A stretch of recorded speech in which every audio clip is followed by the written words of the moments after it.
What kind of singing do you do? What do you... I like show tunes. I like everything. I like... You sing show tunes? Yeah. Well, sing a piece of a show tune. Are you kidding me? You were content to let me shine. That's your way. Come on. You always walked a step behind. Well, you're speaking very nicely right now. Yeah, I'm a nice person. Then again, one could say this is the day that you remember to take your meds. Are you bipolar? Yeah. Yeah. So, do you take a bunch of different meds a day or just one? I don't want to talk about that one. Okay, well, I don't want to talk about that. I was just trying to get to the bottom of it. No, I don't want to talk about that. Maia Campbell was a fresh-faced teenage it girl in the 90s. She starred on the popular TV sitcom In the House, but in 2009, Maia's good girl image was shattered when a YouTube video went viral around the country, showing the once beautiful rising star disoriented, disheveled, and allegedly high on drugs. Why'd they find out your secret? Why are they making a target out of me? Maia Campbell was an all-American 90s icon who captured hearts with her beauty, charm, and undeniable talent. She seemed to have it all: a hit TV show, music video appearances, and fame at a young age. She's known for starring on the hit sitcom In the House, where she played Debbie Allen's teenage daughter alongside LL Cool J. But behind the bright lights was a story far more complex. Maia shocked fans everywhere when a disturbing video of her went viral in 2009, where she was irate and disheveled. From teenage stardom to personal battles that unfolded before the world, Maia Campbell's story is a complex journey of talent, triumph, and tragedy. This is her story.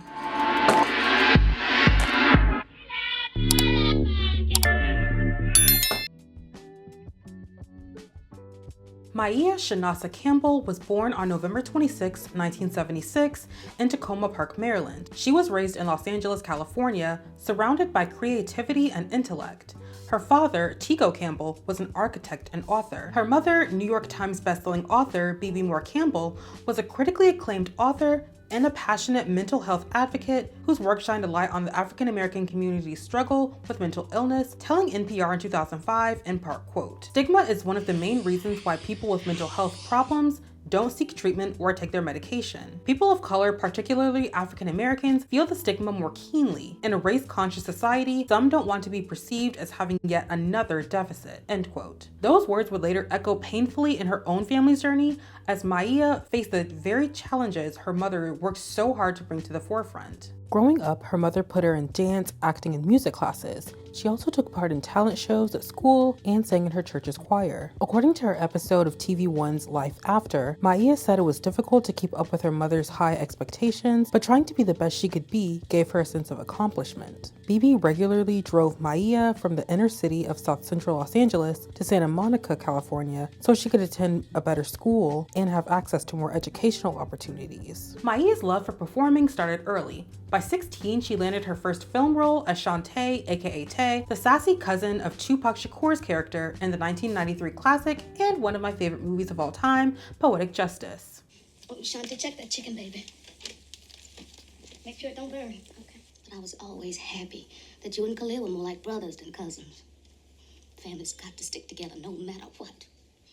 And Audrey, I know y'all probably not thinking about this right now, but it's important to me to know what you're gonna do with the equipment. We're gonna sell it. What? We need the money. Why don't you mind your business for a change, Tay? Her time on screen was brief, but that moment put her on Hollywood's radar and opened doors to more opportunities. By the time she was a teen, her family was doing exceptionally well financially. They were able to move from South Central Los Angeles to Baldwin Hills, which is an affluent neighborhood within LA and also known as the Black Beverly Hills, as many celebrities and wealthy African Americans live there. She soon appeared in television guest spots, including the sitcom Thea, which also starred comedian Yvette Wilson and singer Brandy, before securing a recurring role as Nicole in the gritty comedy drama series South Central in 1994. Set in the heart of South Central Los Angeles, the series provided a candid portrayal of life in the inner city. It addressed issues like gang violence, drugs, unemployment, and other challenges faced by the African American community. The show centered around the Mosley family, which included Andre, played by Lorenz Tate, and Maia played Nicole, who was Lorenz Tate's love interest on the show. You could have gotten us killed, Andre. What if he would have had a gun? What would you have done then? You would have shot him? I didn't shoot anybody. No, not this time. supposed to do? I mean, he was that up in your face and he was disrespecting you. He said move! And he pushed me. Now, you gonna shoot me? You gonna shoot me now? Come on, Nicole. Look, the only reason I carry this thing is for protection when I come to see you. That is bull. Okay, you carry that because you think it makes you hard. Straight rough. Yeah, no. You're nothing but a punk with through. What? Come on, Nicole. Don't even talk like that. I'm so stupid. You had a brother killed behind this mess, and now you're trying to do the same damn thing. Look, I ain't going nowhere. I just want to make sure you're gonna get home safe. Although the show only lasted about a season, it became a cult favorite, praised for its authentic portrayal of inner city life, and Maia stood out for her natural charm and relatability on screen. Maia eventually graduated from high school and moved to New York City and lived with her friend. She attended classes at the American Academy of Dramatic Arts while she continued to go on auditions. However, she and her friend were evicted after it was found out that they were illegally subletting their apartment. We were basically subletting this apartment. Unfortunately, they found out that they were illegally subletting and they got evicted. Luckily, Maia was able to call her mom for help. Mom, we got evicted and I need to move pronto. And she said, well, why don't you try to go to a school called Spelman? I never thought that Georgia would have anything to offer me. After calling her mother for help, she suggested that Maia attend Spelman College, which is a historically Black women's college in Atlanta, Georgia, where Maia took part in the school's highly respected drama program. At Spelman, Maia met with a second African-American woman to direct on Broadway, Glenda Dickerson, who had trained sisters Debbie Allen and Felicia Rashad, who are both known for their extensive groundbreaking contributions to theater, television, and film. Debbie Allen came down to Spelman to do a residency where she worked with Maia and her classmates to get them ready to perform a stage play. In her Life After episode, Maia shared that she got the lead role in a stage production of Sparkle, the classic story about three sisters chasing stardom in 1950s Harlem while dealing with love, ambition, and drama along the way. After Sparkle, I got a call from Quincy Jones' office. My agent said they wanted me to fly back to LA and audition for a show called In the House. She's like, I gotta leave Spelman. And she said, but I'm gonna go for it. And I said, you totally should. I wanted the part and I nailed it, and that's where everything began. Right after South Central, Maia landed the role that made her a household name, Tiffany Warren on In the House. The sitcom debuted on NBC in April 1995. LL Cool J played Marion Hill, a former pro football player who, looking for a way to make extra money, rents out his home to a single mom, Jackie Warren, who is played by Debbie Allen, and her two kids, Tiffany, played by Maia, and Austin, played by Jeffrey Wood. Marion, I'm worried about Mom. She's spending too much time alone. She hasn't been out with a guy since the divorce. I'm sympathizing. And I'm looking for a way out of what I think you're about to ask me to do. Mom needs a man. Whoa. I'm not saying you have to date her yourself, just that maybe you could introduce her to your friends. Please, Marion, she's really low. Hey, it's great that you're looking out for your mom, but it's important to me to keep my personal and work life separate. Marion, once she gets out there, she'll see how much fun it is, and maybe she'll get motivated. Don't you people have relatives? Please, Marion. Pretty, please. Okay. But just this once. Okay. Thank you, Marion. You're gonna make Mom really happy. It was an unusual setup, a former star athlete turned nanny, offering plenty of comedic and emotional potential. Maia said she loved being on the show, as it felt like a second family to her. After the show moved from NBC to UPN following season 2, the show underwent a lot of changes. Debbie Allen and Jeffrey Wood were written out, and new characters, Dr. Maxwell Max Stanton, played by Alfonso Ribeiro, and Tanya Harris, played by Kim Wayans of the Wayans Family Dynasty, were introduced to help Marion run his sports clinic in Los Angeles. Maia shared how she landed the role in a 2013 interview with the publication Parley Magazine, saying, quote, "I attended Spelman College at the time, and my agent called and said Quincy Jones wants you to audition for a new show called In the House. I went in, gave that audition my all, and landed the role of Tiffany Warren. 4 years I grew up on that show. The cast and team were like my second family." By the fifth and final season in 1999, Maia barely made a cameo, appearing in just 2 of the 6 episodes. In episode 3, Tiffany suddenly elopes and gets married, proving once again that sitcoms have a special talent for wrapping up major storylines entirely off screen. Her acting career continued to flourish for the rest of the 90s, including guest appearances on Beverly Hills 90210 in 1996, and Moesha in 1997, and Sister Sister in 1998. She also appeared in a number of music videos, including Ain't Nobody by her In the House co-star LL Cool J, Lil' Kim's Not Tonight video in 1997, singer-actor Tyrese's Sweet Lady music video, and his 1998 video Lately, among others. She even got married to her husband, Elias Gutierrez, the same year. Despite her career highs and seemingly put together exterior, Maia's life slowly began to crumble behind the scenes. According to her episode of Iyanla Fix My Life, after an outburst on the set of In the House in 1998, Maia was diagnosed with bipolar disorder, which the Mayo Clinic describes as a condition that causes emotional highs, mania or hypomania, and lows, also known as depression. In the year 2000, she and her husband welcomed a daughter named Elizabeth. Maia continued to shine in guest roles including Sister Sister, which starred Tia and Tamara Mowry. She also starred as Cindy Hawkins in the teen comedy Trippin', before starring in the TV movie 17 Again, reuniting with Tia and Tamara Mowry and teaming up with their brother Taj, where she played Ashley. The movie centers around a set of grandparents who magically turn back into teenagers after a lab experiment goes wrong, creating hilarious and heartwarming situations as they navigate high school all over again. You're real good. Excuse me. You're the new girl, aren't you? Yeah. Well, you've certainly got a lot of potential. Maybe with a little more practice. Practice. Who knows? I don't. It was a very good first try, though. Maybe next time? Alrighty, I'm sure we'll see each other around school. Who's next? Kim? Kim Anderson? Yeah, Kim Anderson? Maia played Ashley, the popular mean girl who was always causing drama with Tia and Tamara's characters, Kat and Sydney. Oh, well. If it isn't the Loser Sisters. What are you doing here? Just ignore her like I'm trying to do. What am I doing here? What are you doing here with her? He's my date. I mean, just how well do you know her? Did you go to school with her before you came here? Oh yeah, we went to the same school. The school of holy matrimony. You know what? You're not only desperate, you're psycho. Excuse me, you heard me. Okay, that is enough. Come on, baby. Let's go dance. However, despite her successes on screen, Maia continued to face challenges in her personal life. About a year after her daughter Elizabeth was born, she stopped taking her prescribed medication for bipolar disorder. By 2002, her marriage to Elias Gutierrez had ended in divorce, and her life was beginning to spiral. You weren't on your meds, you had a disorder, your marriage fell apart. I was torn apart due to the custody battle of my daughter.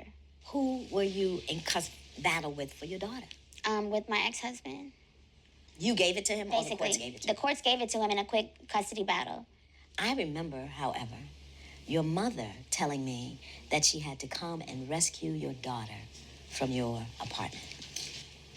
It was not a rescue. I mean, she what was was it? there with me and everything. We were together, but she did come take my daughter away from me. And how old was she? She was about 1 or 2 at the time. On her Iyanla Fix My Life episode, Maia revealed that her refusal to take her medication ultimately led to losing custody of Elizabeth. While her mother, Bibi Moore Campbell, initially stepped in to help, custody eventually went to Elizabeth's father, Elias. Amid the turmoil in her personal life, Maia eventually turned to hard substances, having refused to take her prescribed medication to manage her bipolar disorder. What followed was a long struggle with substance use and legal troubles that began to take a toll on her personally and publicly.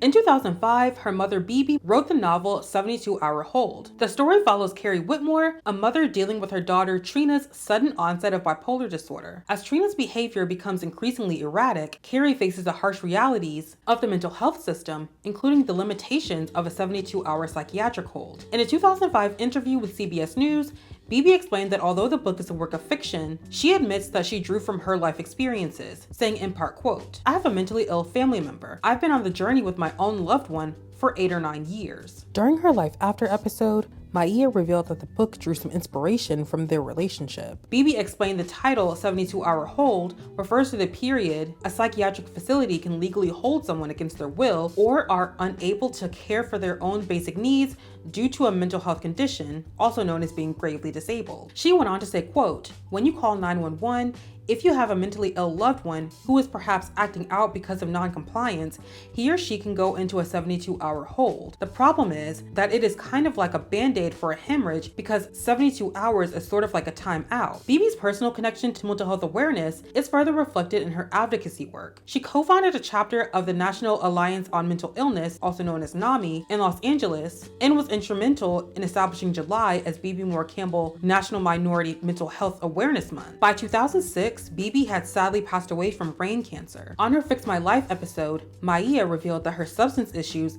had a devastating impact on her already strained relationship with her mother. Maia later expressed regret that her drug-fueled behavior kept her away from her mother during the final days of her life. Did you know she was dying? Yeah. How often did you visit her? I visited her as much as they would let me. They who? My family. They thought I would cause problems. And are you clear that a lot of the times you could have been with her and talking to her, that you were in the street doing drugs? They wouldn't let her talk to me on the phone. Maia? They wouldn't let her talk to me, Maia? Yana. They wouldn't let her talk Maia, to me. listen to me. You were in the street doing drugs. It wasn't like that. Now tell me what you did that prevented you from being with your mother while she was dying. What did you do? I was self-medicating, making a bunch of excuses. Unfortunately, in the years to come, things would only get worse for Maia as she continued to face personal struggles. Maia's troubles came to the public light in 2009 when a disturbing video of her behaving erratically went viral online. They find out your secret. Why they making a target out of me?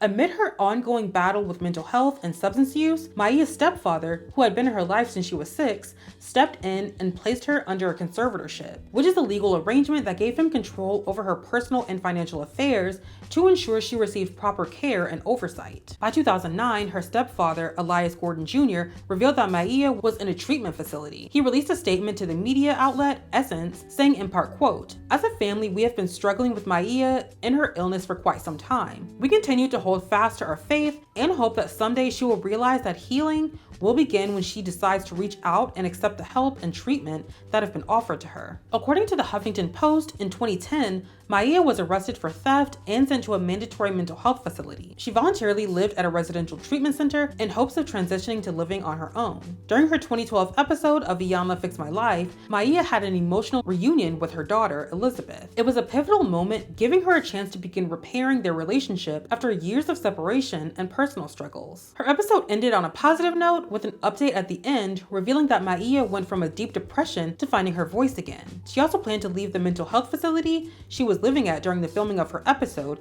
to live independently. She also had been offered 2 cable movie roles and had been spending more time with her daughter. Maia later said that appearing on the show was a tough yet necessary choice, saying in part, quote, "It was a hard decision to open up about all my dark days to the world, but in the end, it was the best decision I could have ever made. The show helped me with healing. I was able to establish better relationships with family. The world began to see my battle with mental illness more so than what the media tried to portray me as. The words that stuck out to me the most is when she said, 'You are the director of your life,' end quote." But despite the fact that it seemed like Maia was on the right path, her journey continued to be rocky as ongoing battles with her mental health and substance use continued to cast a shadow over her life. On January 21st, 2015, Maia was arrested at a Burger King on Greenbrier Parkway after she got into a verbal altercation with another woman who told police that the argument began when Maia accused one of her daughters of stealing her wallet and then used foul language in front of the woman's 2 kids, both of whom were under 14 at the time. Police received a call about a woman making a disturbance at the restaurant. In the incident report obtained by E! News, one of the responding officers said that he asked Maia if she wanted to file a report about her stolen wallet, but she said she'd rather drop it. Crystal Jordan, the mother of the 2 kids, and the Burger King manager